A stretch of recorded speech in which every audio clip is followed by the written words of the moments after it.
Sobre o segundo objetivo da sociedade teosófica, então, encorajar o estudo de religião comparada, filosofia e ciência.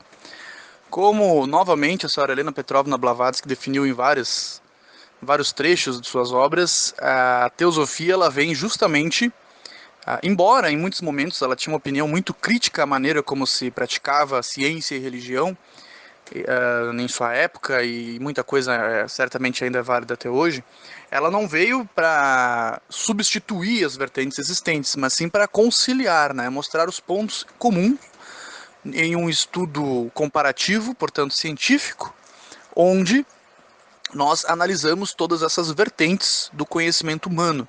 É importante a gente entender que a filosofia, a ciência e a religião, elas são vertentes do entendimento humano, são todas tentativas do ser humano entender a si mesmo, sua própria natureza e o mundo em que vive.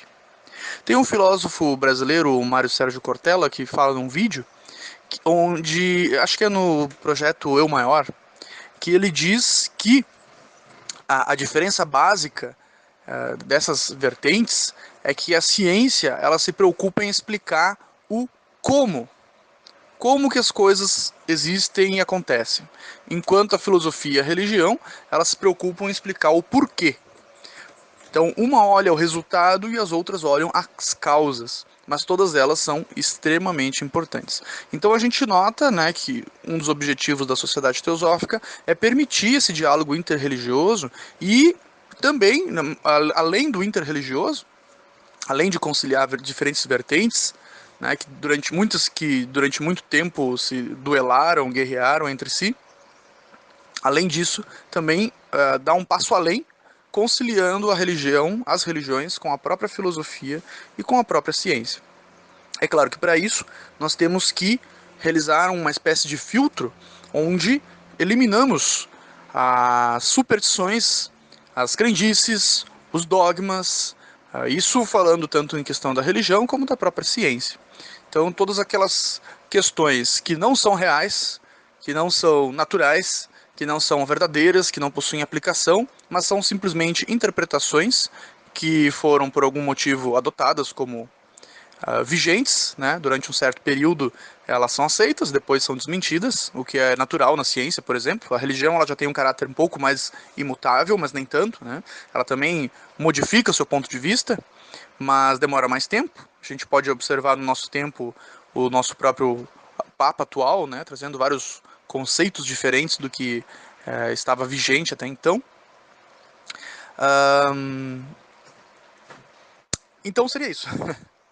Né? Essa questão do estimular, né? Encorajar. Eu cresci, por exemplo, sendo ensinado que religião, política e futebol não se discutia. Por sorte, eu nunca fui muito obediente. Realmente, futebol nunca despertei o interesse. Política, acredito que seja um dos assuntos mais importantes para nós discutirmos na atualidade, sempre foi, né? E religião, então, que é um assunto tabu para a maioria, eu sempre tive essa inclinação de pesquisar e descobrir. É importante a gente entender também que são duas coisas diferentes. Uma é a discriminação religiosa é uma coisa, quando eu diferencio as pessoas pela sua crença religiosa, e a outra é a crítica religiosa, ou seja, quando eu estudo uma religião e eu tenho ressalvas, eu tenho pontos que eu não concordo. Isso sem discriminar, obviamente, as pessoas, sem menosprezá-las, diminuí-las ou prejudicá-las de qualquer maneira.